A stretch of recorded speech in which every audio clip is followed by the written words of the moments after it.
Comment se porte la tanière des Lions indomptables du Cameroun à moins de 24 heures du match Cameroun-Suisse? Voilà, nous irons bien sûr dans cette tanière avec en ligne de mire bien sûr la conférence de presse d'avant-match tenue ce jour du côté de Doha par le sélectionneur-manager Rigobert Song.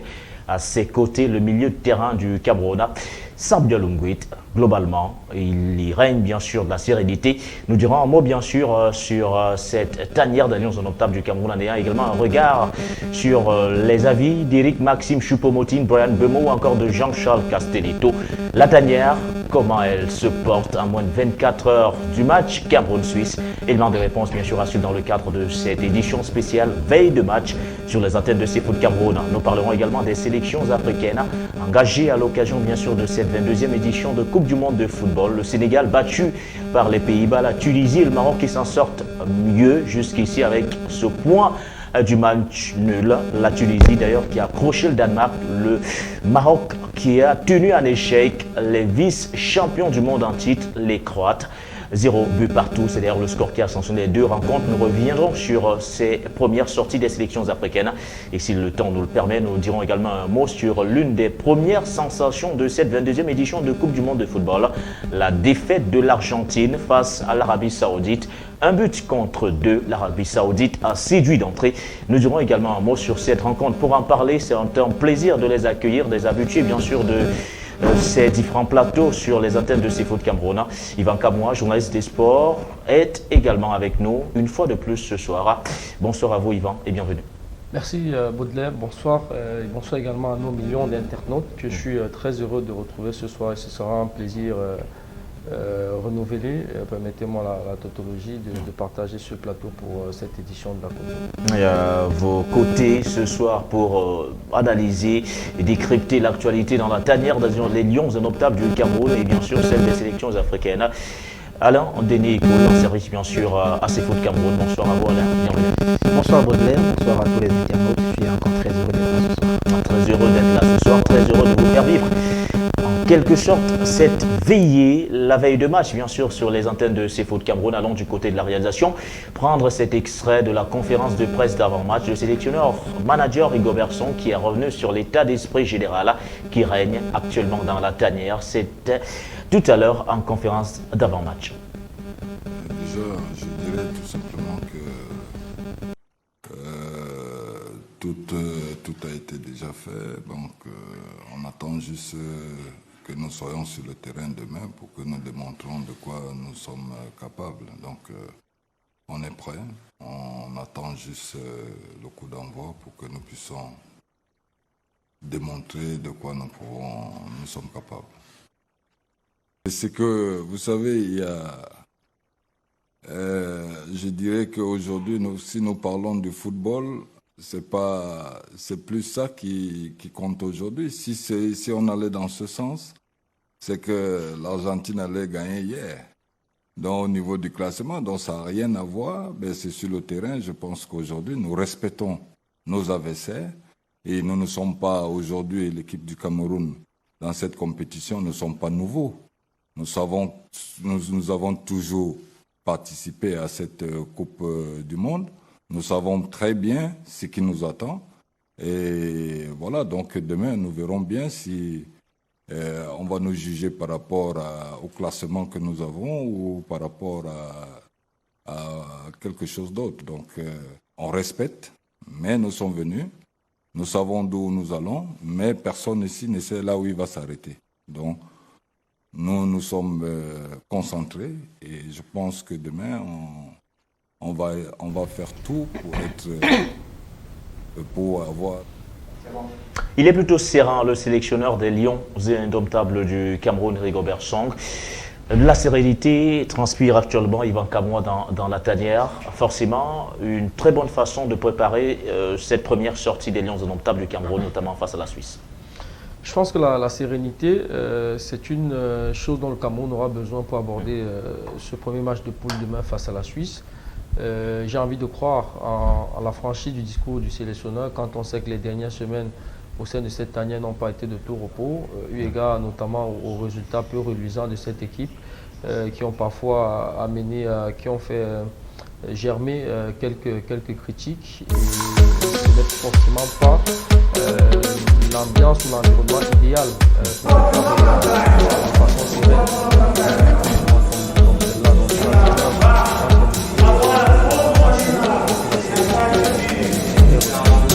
Comme celle-là,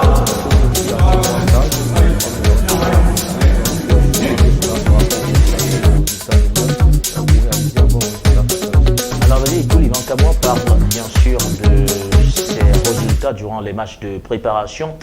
Le Cameroun en a disputé au total 4 qui se sont toutes soldées, en tout cas avec des victoires, deux défaites contre 2 matchs nuls. Est-ce qu'aujourd'hui le fait d'être serein suffit à lui seul pour préparer idéalement une rencontre en phase finale de Coupe du Monde? Ben, je pense que s'il y a une personne qui doit dégager de la sérénité dans son attitude quand elle se retrouve face à la presse, c'est évidemment le sélectionneur Rigobert Song. Ouais. C'est le capitaine du bateau et si lui montre des signes de fébrilité, évidemment que cela va transparaître même dans le jeu de ses joueurs sur le terrain. Donc quand il est face à la presse, c'est un exercice qu'il maîtrise déjà de mieux en mieux. On a vu que contrairement à certaines autres fois où il nous a souvent gratifié de quelques petites couacs communicationnels, cette fois-ci il a été plutôt correct, même dans son langage corporel c'était plutôt correct et bien maîtrisé.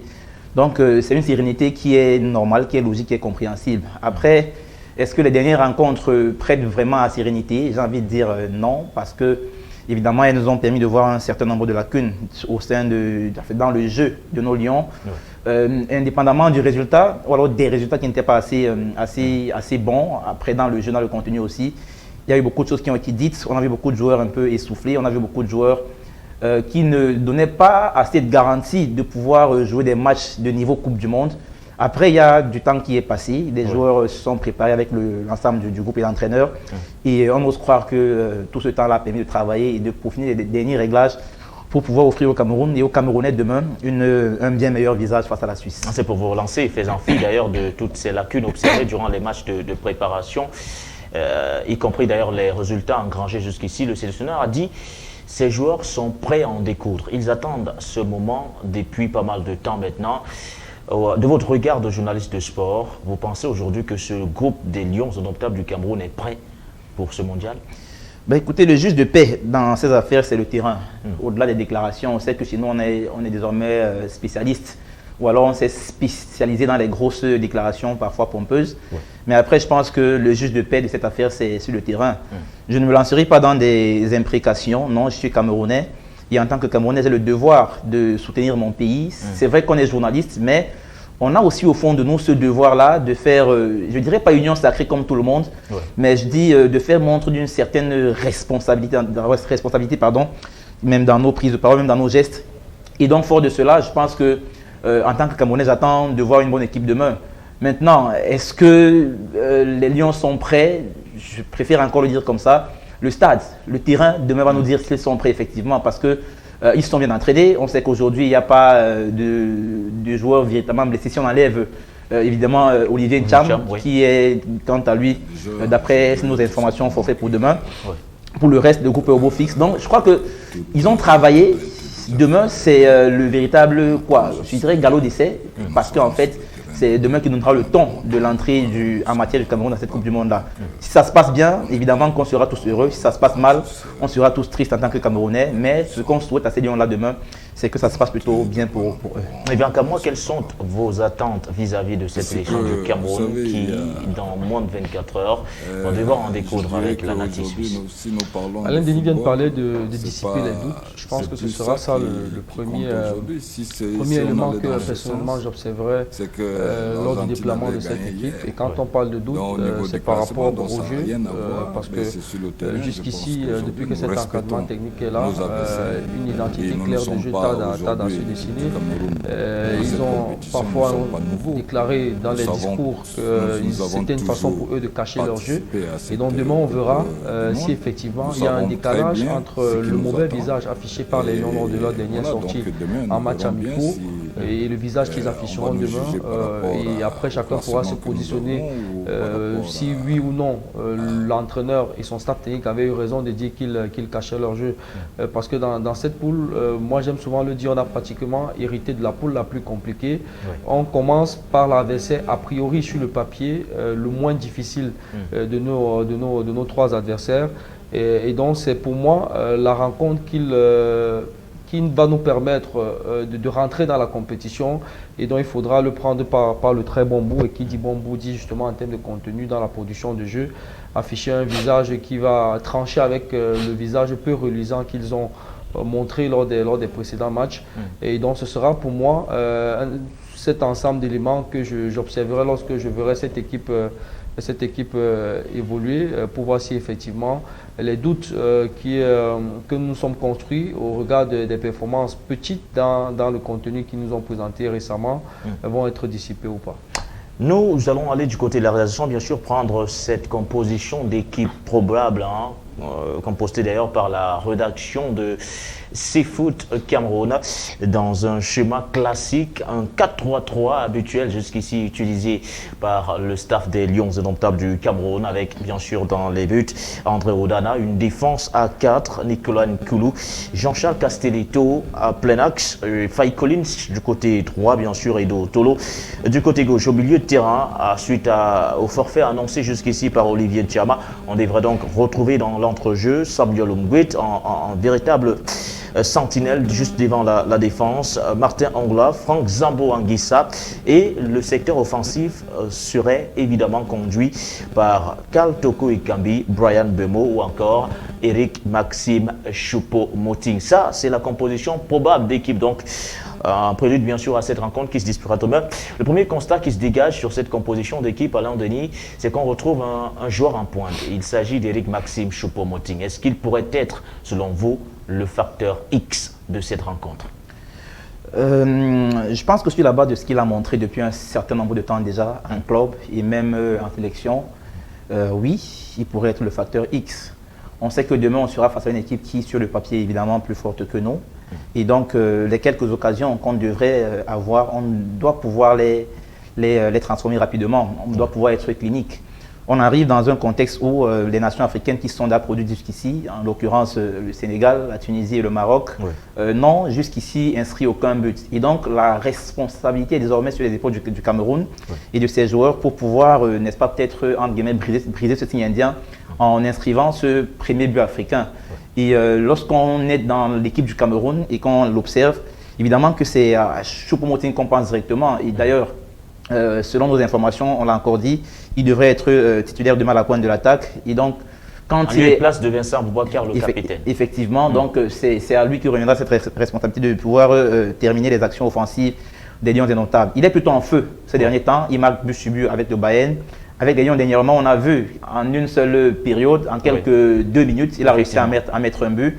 Ça montre qu'il a en confiance. Donc, effectivement, oui. Si on gère bien nos transitions, on reviendra certainement sur le jeu, il y a le plan de jeu tout à l'heure. Mais si on gère bien nos transitions offensives et qu'on réussisse à le mettre dans les meilleures dispositions, je pense qu'il peut être le facteur X de cette rencontre-là demain, eu égard de sa situation actuelle qui est plutôt une situation de joueur en confiance. Effectivement, écoutons Eric Maxime Choupo-Moting qui revient sur son état de forme actuel, lui qui a préféré bien sûr mettre en avant le collectif, lui qui devrait donc visiblement jouer pour le collectif. Écoutons Eric Maxime Choupo-Moting dans cet élément calé pour vous, compilé avec bien sûr la réaction au passage de Brian Bemo, lui également attaquant du Cameroun. Nous, on veut gagner en équipe, c'est le plus important pour moi. Et si nous tous, on donne le meilleur de nous-mêmes, je sais que moi aussi, je vais faire des belles prestations. Et nous, on va tout donner. Je le dis toujours, mais c'est vraiment le cas. On a tous envie de jouer cette Coupe du Monde. Et je sais que le Cameroun et tous les Camerounais, tous les fans sont derrière nous. Et je pense que tous ensemble, vraiment, tout est possible. Je suis un attaquant, donc je veux être le plus efficace possible. Après, je ne fais pas une fixette dessus et le but viendra quand au meilleur des moments pour moi, je pense. Oui, c'est sûr qu'on sent qu'on a beaucoup de personnes derrière nous, donc ce sera à nous de les... Alors, Maxime Choupo-Moting, on le rappelle, lui qui est en feu avec le Bayern de Munich, dont l'apport serait certainement importantissime pour cette équipe nationale du Cameroun. Alors, Yvan Kamwa, dans quel genre d'état d'esprit un joueur pareil qui marche sur l'eau en club peut bien se trouver la veille d'un match comme celui de demain face à la Suisse? Il y a beaucoup de choses qui ont changé dans l'attitude de Choupo-Moting en sélection nationale. Et je vais remonter jusqu'à la rencontre retour face à l'Algérie où il a été buteur du côté de Blida. Choupo-Moting, dont on a souvent critiqué le body language, c'est-à-dire le langage corporel, lorsqu'il est avec l'équipe du Cameroun. Moi, je sens un Choupo-Moting différent. Et sur le dernier match amical face au Panama, au retour des vestiaires, puisqu'il a disputé une moitié de cette rencontre-là, il est entré en seconde mi-temps. Il y a une image qui, moi, personnellement, m'a frappé. Je l'ai vu en discussion avec Olivier Ncham, qui malheureusement sera forfait pour cette rencontre-ci, et Zambo Anguissa. Quand on sait que les deux joueurs ne sont pas forcément les meilleurs amis de la sélection nationale, les voir comme ça en discussion, pour moi, ça témoigne de l'état d'esprit positif qui anime Maxime Choupo-Moting actuellement, qui est sans doute le joueur camerounais le plus en forme avant d'entamer cette coupe du Monde. Il a d'ailleurs réitéré dans son langage le moral au beau fixe, il y a de la motivation. C'est un professionnel de très haut niveau qui a connu de très grands clubs. Moi, je n'ai pas d'inquiétude à me faire sur son niveau de motivation. Maintenant, après, il ne sera pas question de motivation individuelle et de façon disparate. La clé dans cette rencontre pour le Cameroun va être la force collective. Donc cette motivation individuelle doit pouvoir être synergisée et faire un tout cohérent pour pouvoir être très fort en équipe. Et j'ai foi que Maxime Choupo-Moting, qui est un des plus anciens de cette équipe, qui sera à sa 3e Coupe du Monde avec Nicolas Nkoulou également et Vincent Obaka, qui sont les vieux briscards de cette équipe-là, seront peut-être motivés les plus jeunes, les nouveaux, qui vont découvrir la compétition. Ils sont une bonne brochette, pratiquement 15 joueurs de cette sélection ou plus n'ont jamais goûté aux joutes d'une Coupe du Monde. Et je pense que l'état d'esprit dans lequel Choupo-Moting est actuellement est un élément positif sur lequel le Cameroun pourra capitaliser pour pouvoir aborder cette rencontre par le bon bout. Éric Maxime Choupo-Moting, présent dans cette dernière des Lions indomptables du Cameroun depuis 2010, 3e Coupe du Monde.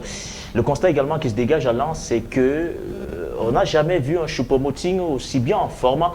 À la veille d'ailleurs d'une compétition internationale, surtout comme la Coupe du Monde, on l'avait vu en 2010 sous la houlette bien sûr d'un certain Paul Le Guen, qui l'avait d'ailleurs ramené en sélection. On l'a vu en 2014 avec Volker Finke. Jamais il n'avait été aussi serein, aussi performant en club.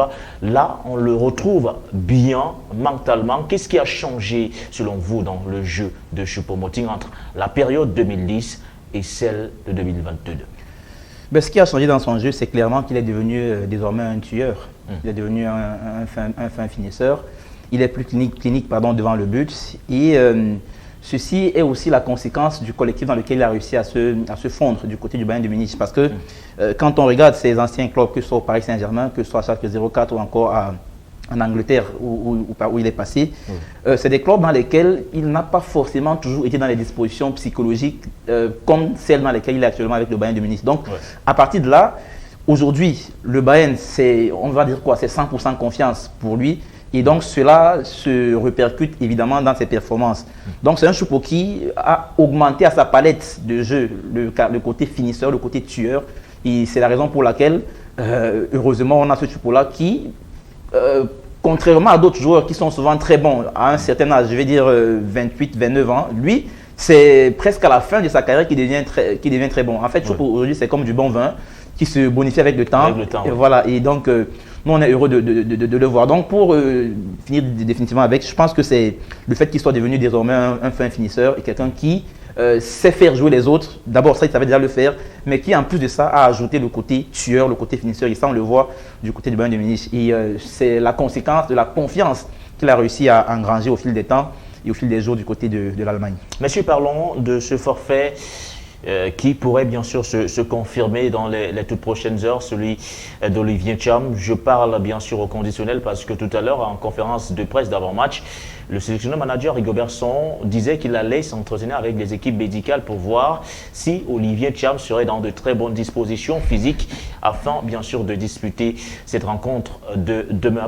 Alors avec vous Yvan Kamoa, si le forfait d'Olivier Thiam venait à se concrétiser ou bien venait à être officialisé, est-ce qu'on n'assisterait pas à une rupture avec l'entrejeu? Parce que clairement, on se disait qu'on se dirigeait tout droit vers les 3 joueurs qui allaient notamment animer ce secteur, notamment au milieu de terrain, Franck Zambo Anguissa, Martin Ongla et bien sûr Olivier Thiaba. Est-ce que son absence ne pourrait pas créer une sorte de dislocation à ce niveau? Dislocation, peut-être pas, même s'il est clair qu'Olivier Thiam faisait clairement partie des options possibles dans ce 11 entrant du Cameroun au niveau du milieu de terrain. Et s'appuyant sur la dernière rencontre, il faisait partie du 11 entrant qui avait débuté face au Panama. Et passe également à l'Ouzbékistan, il était présent. Voilà, donc c'est partant sur ces éléments-là que la tendance de le voir débuter comme titulaire face à la Suisse a commencé à être très prononcée. Après, il n'y avait rien de sûr. Ce n'est que le staff technique, Rigobert Song et ses adjoints, qui détiennent véritablement les clés, des éléments qui présideront au choix et la sélection des joueurs qui composeront ce 11 entrant. Mais effectivement, si sa blessure, d'après les informations qu'on a, se confirme, ça va être une pièce de moins pour cette équipe du Cameroun. Quand on sait qu'il fait partie des rares joueurs camerounais quand même qui disposent de temps de jeu suffisant en club, parce que les autres, en dehors de Zambo Anguissa, sont plutôt des role players, comme on dit souvent dans le jargon du basket, des joueurs qui ne sont pas tout à fait titulaires et qui sont en manque de temps de jeu. Maintenant, s'il est absent, il y a quand même la triplette Zambo Ongla Umwet qui a été la triplette au niveau du milieu de terrain qui a le plus joué ces derniers temps. C'était notre trio lors de la dernière édition de la Coupe d'Afrique des Nations. Donc c'est un trio qui est habitué à jouer ensemble. Et même lors du match aller face à l'Algérie à Douala, c'est ce même trio qui avait joué au niveau du milieu, non, contre la Côte d'Ivoire plutôt, qui avait joué du côté de Douala. Donc c'est 3 joueurs qui se connaissent.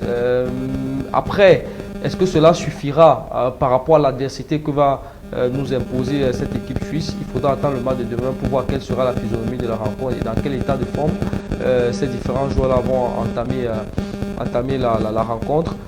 Mais bien sûr, pour revenir à ta question et pour sortir, Olivier Thiam fait partie des options clairement, sérieusement envisageables dans cette équipe du Cameroun, et son absence sera certainement un élément de moins dont pourra disposer l'encadrement technique dans la composition de son effectif. Et pour parler bien sûr à ce forfait annoncé jusqu'ici, Samuel Umwet, qui devrait donc visiblement faire son entrée dans l'entrejeu des Lions indomptables du Cameroun, n'a pas énormément joué ces dernières semaines, du moins ces derniers mois avec le Cameroun. Umwet qui revient, ça vous inspire quoi, Alain Denis Kool?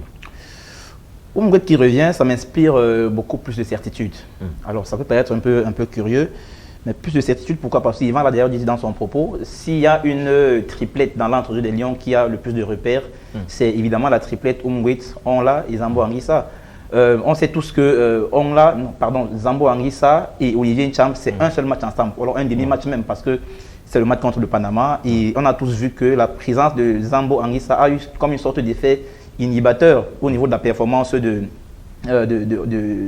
Thiam, que personnellement je n'ai plus véritablement reconnu dans ce match-là comparativement au match précédent qu'il a joué avec les autres dans cet entrejeu-là. Donc je pense que oui, c'est quelqu'un qui pouvait apporter un plus technique, notamment dans l'entrejeu des Lions indomptables. Je parle là d'Olivier Thiam. Oui. Mais après, dans les dispositions actuelles, et lorsqu'on est parti pour une équipe, pour une confrontation dans laquelle on n'aura pas véritablement le ballon, je pense que l'idéal pour ma part serait d'avoir un garçon comme Umwet qui, lui, contrairement aux autres, a cette capacité à pouvoir sécuriser la défense centrale des Lions. Oui. On l'a vu dernièrement avec Ongla devant la défense que facilement on se faisait transpercer. Et c'est parce que Ongla, ce n'est pas un mec qui est récupérateur dans l'âme, c'est plus un relayeur qu'autre chose. Et donc moi je pense que quand on a des garçons comme Koulou, quand même dans l'axe central, et Castelletto, c'est une paire qui pour ma part n'est pas forcément la plus sécurisante possible pour nous. Oui. Il est évident qu'il est important pour nous d'avoir un garçon comme Umwet juste devant eux, qui peut jouer le rôle parfois de troisième défenseur central quand on est dans des phases défensives pour pouvoir davantage protéger notre axe central. Donc Je dirais Est-ce pas que ça ne serait pas également limiter les choix offensifs quand on a également pour ambition d'aller inquiéter cette équipe suisse? Quand vous avez deux profils pratiquement similaires comme ceux de Martin Angla ou encore de Samuel Umgwit, est-ce que ça ne serait pas privilégier l'option plutôt défensive au détriment de l'option offensive? Je pense qu'on reviendra sur les questions liées au plan de jeu dans la suite de l'émission. Mais il est évident que quand on joue la Suisse, notre premier objectif devrait être de ne pas perdre. C'est-à-dire, avant de penser à gagner, il faudrait d'abord penser à ne pas perdre de match. Et ne pas perdre de match suppose de ne pas encaisser de but. Et donc, quand tu as une meilleure sécurité défensive, tu peux désormais te projeter pour pouvoir aller transpercer le bloc adverse en transition offensive. Alors, quand tu as un gars comme Zambo Anguissa, quand même, qui est le mec qui sait le mieux le faire, que ce soit avec des longs ballons ou alors dans sa capacité à faire 2-3 contrôles pour casser le bloc adverse, on le voit le faire avec Naples. Je pense qu'il est judicieux pour nous, alors il serait judicieux pour nous d'avoir effectivement un garçon comme Umgwit d'abord devant cette défense-là pour pouvoir assurer au moins l'aspect défensif d'abord. Maintenant, quand on aura assuré l'aspect défensif, gérer les transitions offensives, c'est autre chose. Elles peuvent réussir, comme elles peuvent ne pas réussir cette transition-là, mais on aura au moins le mérite d'avoir déjà bétonné derrière pour ne pas prendre de but. Parce que si on en prend un, il est évident qu'on va devoir ouvrir peut-être et on pourrait en prendre un deuxième. Donc, je pense pour ma part que je n'irai pas jusqu'à dire que l'absence de Olivier Ntcham est un mal pour un bien. Non, je ne le dirai pas. Mais je pense pour ma part que ça nous ramène à quelque chose de plus certain, à quelque chose de plus maîtrisé, ou alors de mieux maîtriser avec cette triplette dans l'entrejeu constituée de Umgwit, Ongla et Zambo Anguissa. Autant les Camerounais se montrent satisfaits jusqu'ici, ou du moins rassurés de leur attaque, ou du moins de leur milieu de terrain, autant ces derniers affichent clairement leurs inquiétudes vis-à-vis de ce secteur défensif qui jusqu'ici tarde à convaincre. Alors, Yvan Kamoua, comprenez-vous ces inquiétudes jusqu'ici qui sont émises par ces nombreux Camerounais vis-à-vis de leur défense aujourd'hui, notamment l'axe composé de Jean-Charles Castelletto, Nicolas Nkoulou, ou du moins également sur les côtés avec les apports respectifs bien sûr de Faye Collins ou encore de Noutolo? Bien sûr, c'est le compartiment le plus inquiétant côté Cameroun, parce que sur les 7 derniers matchs, on a toujours encaissé au moins un but. Entre-temps, la charnière défensive, elle a changé avec la mise à l'écart de Michael Ngandegadu et de Nicolas Nkoulou. On pensait pouvoir apporter un plus, mais honnêtement, sur le terrain, ça n'a pas été ça. Référence faite au dernier match face au Panama, on a vu comment il s'est fait bouger par les attaquants panaméens qui pourtant en termes de niveau sont très loin de ceux qu'on va affronter durant la Coupe du Monde. Ça a été le cas contre la Corée, ça a été le cas contre l'Ouzbékistan. Malheureusement aujourd'hui on a un Nicolas Nkoulou qui est totalement en perte de vitesse sur le plan technique, sur le plan physique, qui manque parfois de repères. Moi j'ai vu face au Panama Nicolas Nkoulou qui marchait systématiquement lorsque le Cameroun avait le ballon et qui avait du mal à être tranchant sur les transitions défensives lorsqu'on était assailli par les attaques adverses. Et cette relative forme, cette forme très relative ou très petite de Nicolas Nkoulou a été impactante négativement sur la performance de Castelletto parce que c'est un tandem auquel Castelletto n'est pas habitué. Vous direz comme Alain que Nkoulou a rendu Castelletto mauvais? C'est exactement ce que je suis en train de dire en d'autres termes, parce que Castelletto, lui, était habitué à un autre tandem depuis pratiquement 2 ans en sélection. Même si on est d'accord que Ngandou n'est pas le meilleur défenseur du monde entier, mais au moins avec Ngandou, il avait déjà ses repères, il y avait déjà certains automatismes qui s'étaient établis entre les deux. On sait que dans une équipe, s'il y a des éléments qu'on ne change pas n'importe comment, c'est le poste de gardien de but et c'est la défense centrale, parce que ça fait partie de l'axe principal de jeu d'une équipe. Mais malheureusement, le changement ou alors l'introduction de Nicolas Nkoulou aux côtés de Castelletto, malheureusement, ici au regard de le dire, a beaucoup plus créé de problèmes qu'il n'en a résolu, parce que autant avec Ngandou, c'est vrai, on encaissait aussi des buts, mais au moins avec lui, je pense que... Il y avait une complémentarité. Il y avait une certaine complémentarité et le Cameroun était moins au dépourvu dans certaines rencontres. Aujourd'hui, on cherche quel est le plus que Nicolas Nkoulou nous a apporté. Honnêtement, on ne le trouve pas. Raison pour laquelle je dis que sa présence ou son retour dans cette sélection a été plutôt inhibiteur pour la performance de ce compartiment défensif du Cameroun. Alain Denis Ikolo, en voulant impérativement se passer de Michael Ngandou au profit de Nicolas Nkoulou, est-ce que vous pensez que clairement le staff technique des Lions indomptables du Cameroun a retiré la fenêtre pour mettre une porte? C'est le moins ce qu'on puisse dire, eu égard aux statistiques qu'on a observées sur les dernières rencontres des Lions indomptables. Parce qu'il faut quand même dire que les Lions, sans Ngandou sur les dernières rencontres, ont systématiquement soit perdu, soit fait match nul. Par contre, quand il était là, généralement, ça gagnait de temps en temps. Après, on ne peut pas se renfermer sur cette simple statistique pour conclure qu'un gars était forcément... Enfin, on a retiré la porte pour faire place à la fenêtre, je crois que c'est ce que vous avez dit. On a retiré la fenêtre pour mettre la porte. Ouais. Non, on ne devrait pas rester sur cette seule statistique-là. Mais il est évident que quand tu enlèves un garçon comme Gandhi Gandhi, qui a quand même disputé toute la phase qualificative au mondial, en fait, moi, quand je regarde, je dis, ok, je suis enlevé, c'est bon, mais ramène-moi Virgil van Dijk, ramène-moi Marquinhos, ramène-moi quelque chose de plus fort. Alors, mais quand tu pars me chercher quelqu'un qui est en perte de vitesse, quelqu'un qui a de la peine à courir sur 20 mètres pendant 60 minutes, moi, ça me pose un problème. Donc, Yvan l'a dit tout à l'heure, le retour d'un Koulou n'a été qu'inhibiteur pour la performance globale de cette charnière centrale des Lions Indomptables. Donc, sincèrement, je ne sais pas. Il y a d'ailleurs les internautes qui nous font souvent rire parfois et qui ont sorti un 11 récemment encore en mettant en défense, c'est quoi? C'est Dieu protège-nous dans l'axe, en fait, sur la défense pour dire qu'en fait, notre défense pourrait être une défense journée porte ouverte. Bon, on peut le dire comme ça sur la base de ce qu'on a vu ces derniers temps parce que ce n'est pas une défense qui est assez rassurante, notamment avec l'arrivée d'un Koulou. Mais après, il n'y a que demain, il y a un match à jouer. Chaque match a sa vérité, on ne cessera jamais de le dire en football. On a vu l'Arabie Saoudite tenir tête à l'équipe d'Argentine hier. On a vu aujourd'hui l'équipe du Japon tenir tête à l'Allemagne aujourd'hui. Ça veut dire que quelque part, le Cameroun pourrait s'inspirer de ces équipes-là et de leurs performances pour pouvoir aussi opposer une certaine opposition, permettre la tautologie, opposer une opposition, si je peux le dire comme ça, à l'équipe de Suisse demain, qui elle-même aussi n'est pas forcément une photo de guerre. Donc, je pense que oui, notre défense n'est pas forcément rassurante, avec l'arrivée d'un Koulou aussi, mais après, un match, c'est un tout. Chaque match a son scénario. Il y a des choses qui peuvent se passer qui n'ont pas été forcément prévues. Et donc, attendons de voir ce qu'ils vont produire demain. Mais il est quand même évident que quand on parle avec une défense qui a quand même pris des buts contre le Panama, contre l'Ouzbékistan, et qu'on affronte la Corée du Sud également. Corée du Sud, ce n'est pas forcément les meilleures dispositions pour pouvoir aller attaquer la Suisse. Yvan Kamoua, vous avez évoqué pas mal d'arguments pour justifier l'apport de ces deux défenseurs centraux-là, mais est-ce qu'on ne pensait pas qu'il est également temps qu'on donne la chance à un joueur comme Christopher Roux qui, en club avec Rennes, prouve notamment en Ligue Europa.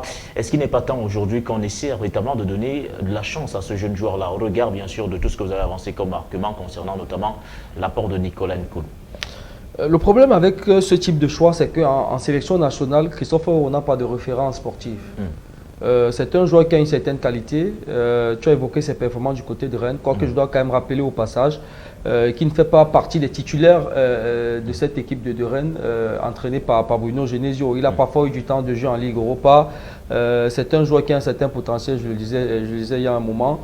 Mais en sélection nationale, où il y a très peu de place pour le tâtonnement et l'improvisation, on ne peut pas, à mon avis, c'est-à-dire qu'à mon avis, titulariser un gars comme Christopher Roux, ce serait prendre un risque. Mais aujourd'hui, l'autre question qu'on pourrait se poser, c'est que quand vous regardez la composition de ces 26 lions qui sont en compétition, l'encadrement technique ne sait pas non plus faciliter la tâche. Parce qu'aller dans une compétition comme celle-là, en prenant seulement 3 défenseurs centraux, alors qu'on sait que auparavant, lorsque la FIFA donne la possibilité d'avoir des listes de 23, la norme voudrait que tu amènes au moins 4 défenseurs centraux. Or là, on a une liste de 26 avec seulement 3 défenseurs centraux. C'est pour simplement dire que l'encadrement technique, c'est davantage compliqué la tâche. Maintenant, est-ce qu'il faudrait faire confiance à Christopher Roux? Si tu ramènes Koulou et que tu regardes un petit peu les scénarios de nos différents matchs, de nos précédents matchs, Koulou est un des rares joueurs avec André Onana qui a joué l'entièreté de nos 3 derniers matchs sur la totalité des 90 minutes. Quand tu regardes ça, tu te dis, dans l'esprit de l'encadrement technique, ce n'est pas pour mettre après Nicolas Nkoulou sur le banc qui sera forcément titulaire dans cette Coupe du Monde si d'ici à demain, il n'y a pas une blessure qui subsiste. Et donc, eu égard à cet élément-là, ce n'est pas forcément un contexte qui favorise de donner la chance à Christopher Roux. Quoique j'estime que malgré le fait qu'un Koulou aujourd'hui soit totalement largué, faire confiance à Christopher Roux serait également un énorme risque. Il y a un adage qui dit le vin est tiré, il faut le boire. Nicolas Nkoulou est là, il faut faire avec. Vous n'avez rien dit sur les latéraux, ça veut dire quoi? Vous êtes unanime sur les apports aujourd'hui, aussi bien de Faye Collins ou encore de Nutolo, Alain? Écoutez, je pense que sur le côté droit d'abord, on n'a pas mis le choix. C'est-à-dire, quand tu regardes... On a Faye Collins, on a Olivier Baïzo qui est là. Quand tu as Faye Collins et Olivier Baïzo, le choix est rapidement fait.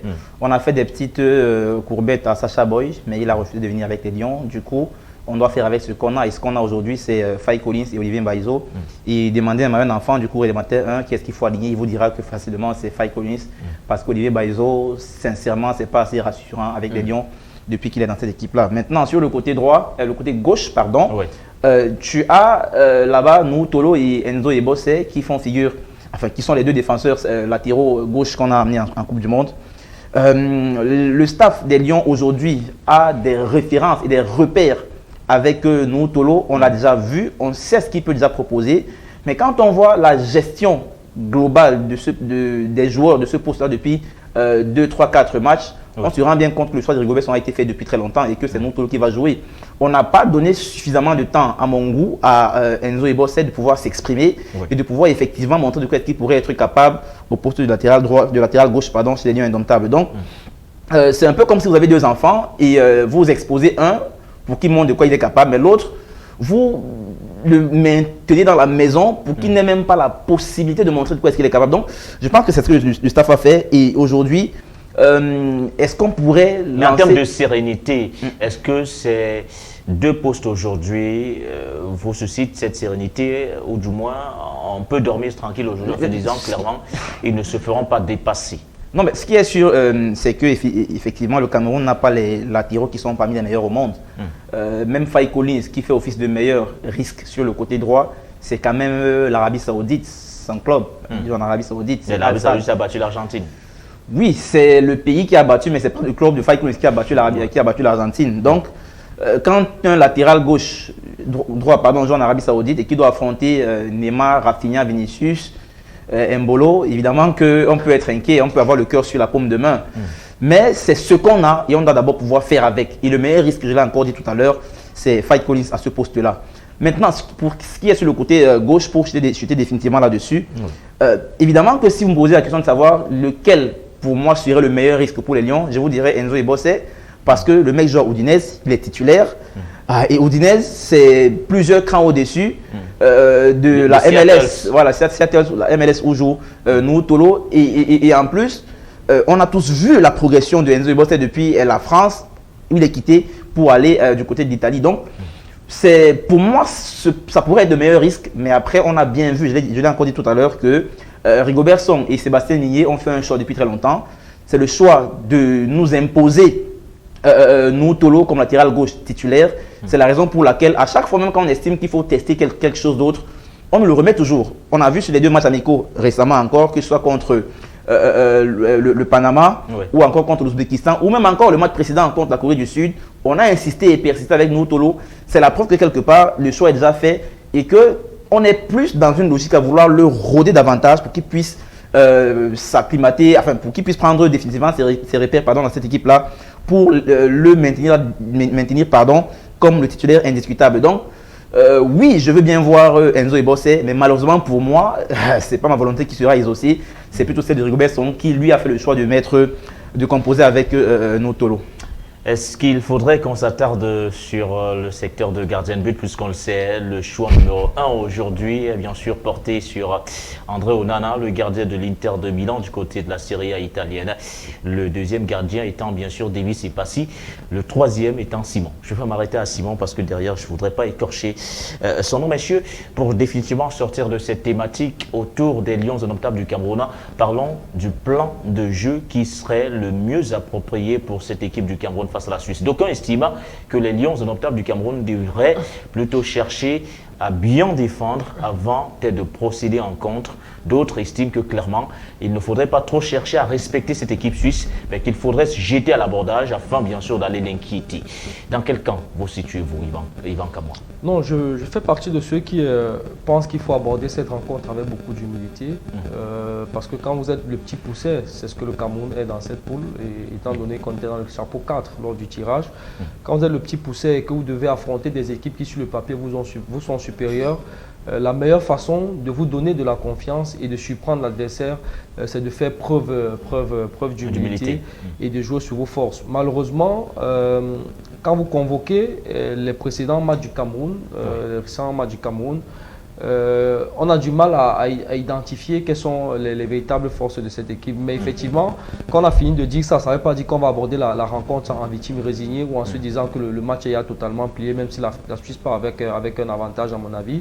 Et revenant à ta question, la clé côté Cameroun, pour moi, doit être de dégager une certaine force collective. Si le Cameroun a une performance à aller chercher demain face à la Suisse, ça doit se faire de façon collective et non pas au travers des individualités. Ce n'est pas pour dire que les individualités ne sont pas capables de faire la différence. Elles doivent se mettre au service du collectif. Et le collectif également doit pouvoir mettre en lumière un certain nombre de nos individualités. Ceci dit, je pense que le Cameroun doit essayer de jouer compact. Jouer compact signifie qu'on doit avoir un bloc équipe avec des lignes qui soient resserrées, peut-être pas très bas, mais médian bas, à mon avis, pour pouvoir non seulement limiter les fenêtres de passe pour cette équipe et justement fermer les intervalles qui vont permettre à cette équipe de la Suisse de pouvoir trouver des attaquants comme Bril Mbolo, Shaidan Shaqiri, qui ont une certaine qualité de vitesse. Quand on sait que notre défense n'est pas forcément la défense la plus athlétique au monde, s'ils réussissent à trouver dans l'intervalle ces attaquants-là, ils vont nous mettre très en difficulté sur le plan défensif. C'est pourquoi je pense que le Cameroun doit jouer avec un bloc équipe qui est compact, avec des lignes resserrées. Et offensivement, ça doit pouvoir aller vite au niveau des transitions offensives lorsqu'on a le ballon. C'est vrai, on ne peut pas encore s'avancer sur comment on devrait jouer exactement, quels seraient les circuits préférentiels d'attaque côté Cameroun, parce qu'on ne sait pas encore qui sera titulaire. Mais si moi je m'avance avec la titularisation de deux mecs comme Katoko Ekambi et Brahim Mbeumo, qui sont des joueurs qui sont capables de prendre de l'espace, qui sont des joueurs qui ont une certaine qualité de vitesse, je pense qu'en jouant médian bas, en limitant les fenêtres de passe, en fermant les intervalles de passe pour cette équipe suisse, lorsqu'on a le ballon, si on réussit à se projeter suffisamment vite vers l'avant, et c'est vrai, cela nécessite une certaine qualité technique de la part de nos milieux de terrain, de la part de nos défenseurs qui soient capables de faire la juste passe dans le bon timing et dans le sens du jeu à la récupération de la balle. Si on réussit à le faire en transition offensive, on est capable de les mettre en difficulté avec la vitesse de Toko Ekambi, de Mbeumo sur les côtés et la qualité technique de Choupo-Moting. Jouer médian bas en bloc en mettant bien sûr en avant le collectif. Alors Denis Ikoul, la Suisse aujourd'hui, c'est la 15e nation au classement FIFA. Quel pourrait être le plan de jeu que le staff technique devrait bien sûr mettre en place pour contrecarrer ou du moins tenter bien sûr d'inquiéter cette équipe de la Suisse? Je pense que le fait qu'on joue aujourd'hui, je crois que c'est le 4e jour après le coup d'envoi de la Coupe du Monde, va beaucoup nous aider. Pourquoi? Parce qu'on aura déjà vu un certain nombre d'exploits réalisés. Et ces exploits, à mon sens, devraient pouvoir nous inspirer pour pouvoir sortir quelque chose de positif de cette rencontre-là face à la Suisse. Alors, je vais partir d'un postulat qui est une sorte de citation qui m'a été transmise par le coach Martin Bilitanga, qui dit souvent la contre-attaque, c'est comme le terrorisme. C'est l'arme des plus faibles, mais ô combien efficace. La contre-attaque, c'est comme le terrorisme. Des terroristes. Effectivement. Voilà, c'est l'arme des faibles, l'arme des plus faibles, mais ô combien efficace. Ça veut dire que quand on regarde ce que l'Arabie Saoudite a fait, quand on regarde ce que l'équipe du Japon a fait aujourd'hui aussi face à l'Allemagne, c'est qu'on accepte de souffrir. Indépendamment de la situation du bloc, parce que l'Arabie Saoudite, par exemple, ce n'était pas un bloc très bas, mais le Japon aujourd'hui, c'était relativement bas aussi. Donc, indépendamment de la situation du bloc, on doit accepter d'abord souffrir. Et là, ça rejoint l'idée de l'humilité que Yvan évoquait tout à l'heure. Les joueurs prêts à souffrir aujourd'hui dans ce collectif? On n'a pas envie d'avoir des joueurs prêts à souffrir ou pas. Ils doivent se mettre au travail et au service de l'équipe. Se mettre au service de l'équipe suppose que vous devez, si vous êtes dans Boanguissa, vous devez mettre votre statut de Napolitain et autres dans la poche et enfiler le bleu de chauffe pour mettre au charbon, pour jouer pour l'équipe, pour la nation, pour les 27 millions de Camerounais qui seront là à vous regarder. Donc, déjà, il faut être humble et adopter donc un système de jeu, une animation de jeu qui permette à l'équipe d'être tranchante, mais surtout tueuse à chaque transition offensive. Ça demande de faire bloc, effectivement, médian, pas forcément très bas, parce que plus on est bas, plus on est très proche de nos propres buts. Et je doute fort de la capacité de nos joueurs à observer une certaine rigueur tactique pendant 90 minutes pour pouvoir contenir les attaques et les assauts de l'équipe suisse pendant tout ce temps-là. Donc, je préférerais un bloc médian, un peu comme l'Arabie Saoudite l'a fait hier, en essayant de jouer parfois le hors-jeu, si on peut effectivement le faire, mais qu'à la récupération de balles, qu'on essaie d'être comme des fusées. C'est-à-dire que dès qu'on récupère, qu'on fonce directement vers l'avant pour pouvoir faire mal efficace à cette équipe-là. Maintenant, l'efficacité, effectivement, viendra si on se crée des situations. Parce que quand tu as quand même un garçon comme Zambo Anguissa, ça peut récupérer un ballon, ça peut lever la tête, ça peut faire une passe en Bemo. Avec sa qualité technique, il peut faire 1-2 contrôle, faire une élimination. Et là, ça en fait à Choupo-Moting qui pourrait mettre un but. Donc, il faudrait être humble, être discipliné, resserrer les lignes, laisser très peu d'espace entre les différentes lignes, maximum une dizaine de mètres, peut-être même 10 c'est peut-être trop, mais laisser vraiment très peu d'espace pour ne pas permettre à ces Suisses de pouvoir s'exprimer et à la récupération, vraiment foncer verticalement pour aller leur faire mal. Quitte à ce que les pertes de balles soient des pertes dans la moitié de terrain adverse, mais dans notre moitié de terrain, quand on récupère, qu'on relance immédiatement pour pouvoir leur faire mal en transition offensive. Voilà qui est dit. Nous reviendrons bien sûr largement sur cette équipe des Lions Indomptables du Cameroun demain en avant-match. Mais bien avant de refermer cette page-là, prenons également le 11 probable côté suisse avec bien sûr dans les buts Sommer, une défense à 4 avec Rodriguez, Elvidi, Akendi ou encore Whitmer, un milieu de terrain à 3, le capitaine Granit Xhaka, Freuler ou encore So, une attaque à 3 composée entre autres d'Okafor, de Brel Mbolo ou encore de Shaqiri. Voilà donc le 11 probable également pour cette équipe suisse qui affrontera les Lions Indomptables du Cameroun. Le coup d'envoi sera donné demain 10h GMT, 11h heure de Douala, heure de Yaoundé, heure de Bertois, heure de Bafoussam. Nous prenons bien sûr une légère transition avant d'évoquer les performances bien sûr des sélections africaines, celles qui ont disputé minimum un match depuis bien sûr le début de cette 22e édition de Coupe du Monde de football.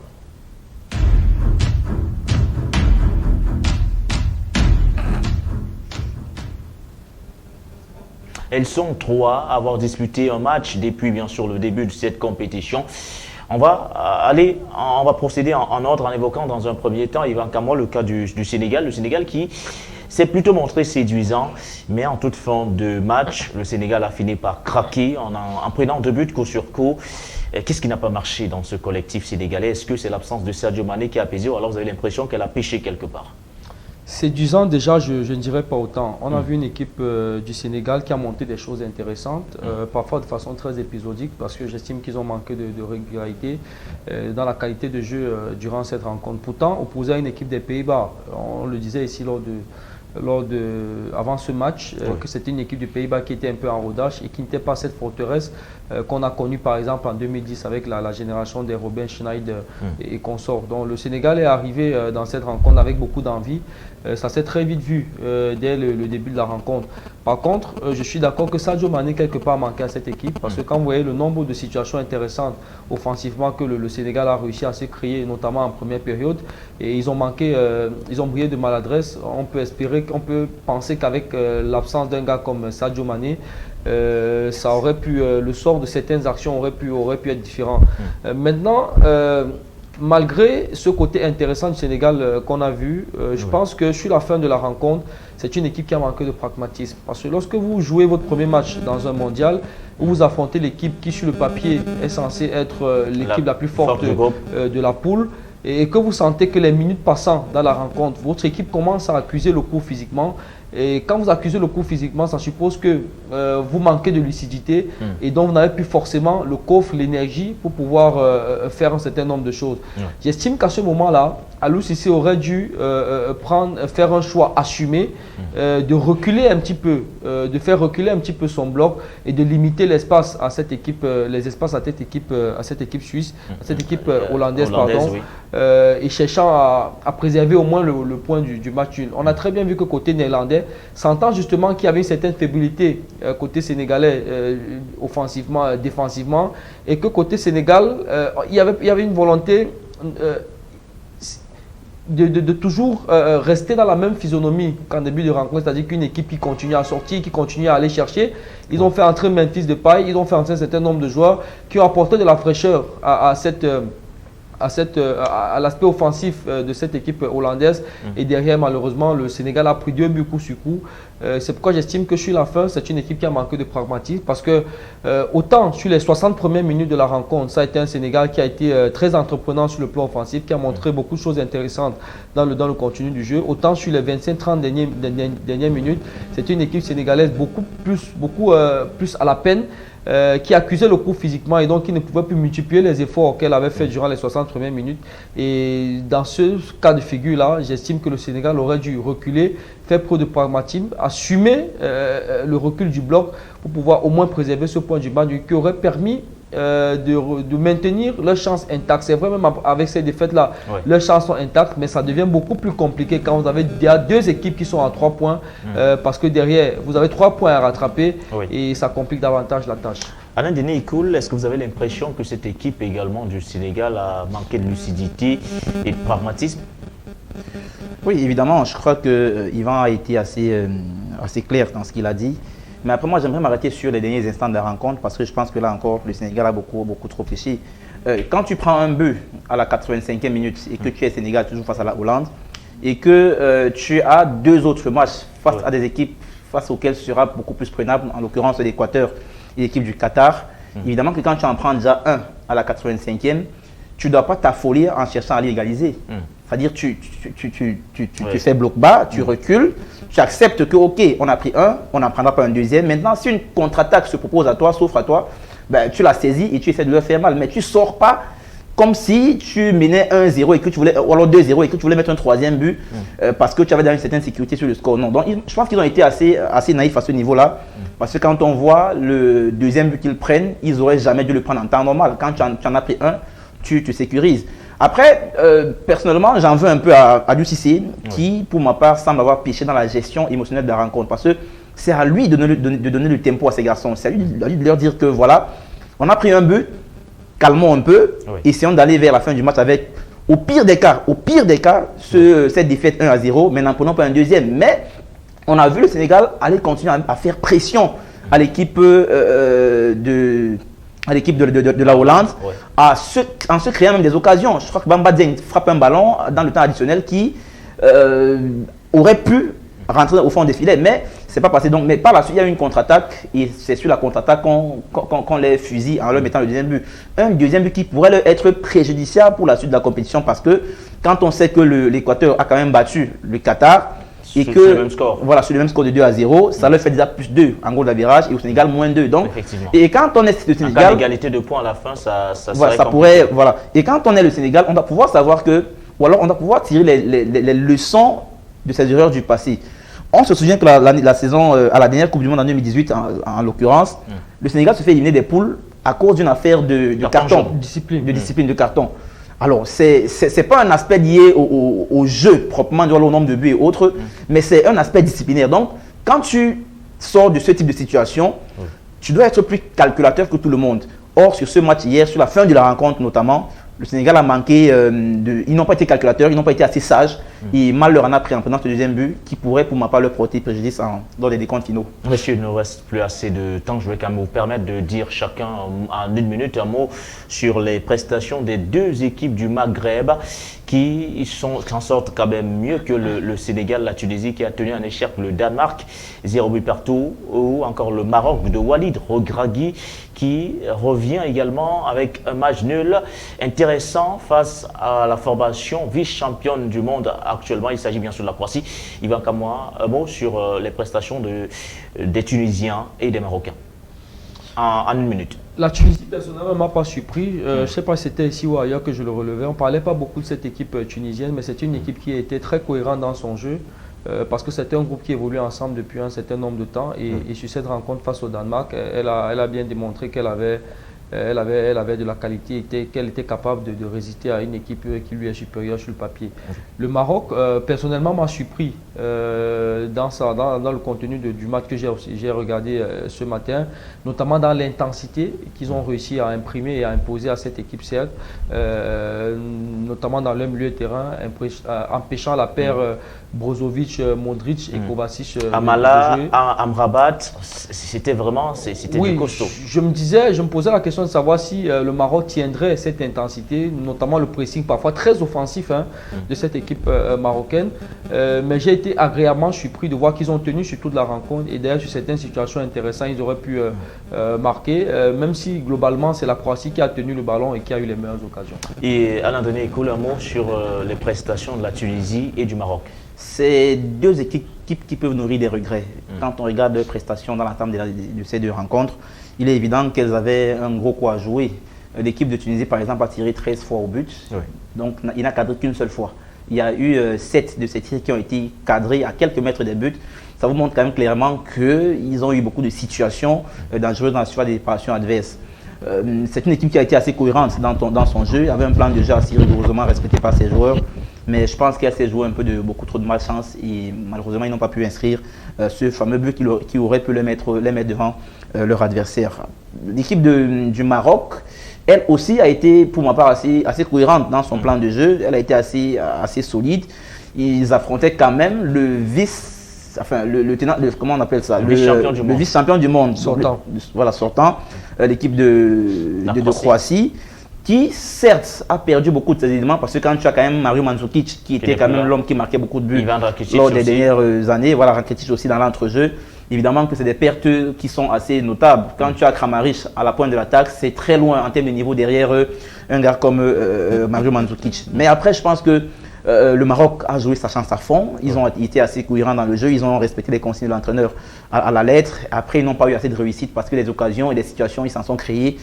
Et voilà, ils nous mettent dans une situation où l'Afrique jusqu'à aujourd'hui n'a malheureusement aucun but inscrit après 3 rencontres. Malheureusement, aucun but inscrit en 3 rencontres jusqu'ici. Et ça a d'ailleurs également inquiété l'entraîneur sélectionneur Walid Regragui en conférence de presse d'après-match, puisqu'il a dit la seule erreur qu'a commise le Maroc, c'est celle d'avoir un peu trop respecté la Croatie. Messieurs, merci pour vos différents avis sur les principales thématiques. Merci à vous, Alain Denis Koul. Merci Baudelaire, c'est un plaisir d'être là ce soir. On espère que demain les Lions vont nous faire vibrer et encore vibrer parce qu'au-delà de tout, nous sommes Camerounais et nous avons le devoir d'être derrière cette équipe-là. Ce que nous disons souvent, ça participe simplement de notre volonté à les voir s'améliorer de jour en jour. Et je pense que ça va les aider demain, les pousser davantage pour pouvoir donner le meilleur d'eux-mêmes et nous ramener une victoire après cette rencontre face à la Suisse. Merci également à vous, Yvan Kamoua. C'est un plaisir sans cesse renouvelé et on reviendra toujours avec le même plaisir et on va simplement sortir en disant bonne chance aux Lions indomptables. Comme Alain Denis l'a dit tout à l'heure, on se fait parfois taper sur les doigts par les internautes par rapport à certaines oppositions très tranchées, mais assumées, quoique. Mais ça ne fait pas de nous des moins Camerounais que ceux qui pensent contrairement à ce que nous pensons. Donc demain, on sera tous derrière les Lions en espérant qu'on va réussir à approcher un bon résultat. Et en route donc pour la première victoire africaine dans cette 22e édition de Coupe du Monde de football. Tous derrière les Lions indomptables du Cameroun, mais pas que, puisque les Black Stars du Ghana disputeront également leur première rencontre demain. Ça sera face au Portugal d'un certain Cristiano Ronaldo. Portez-vous bien. On se donne rendez-vous demain pour l'avant-match Cameroun-Suisse.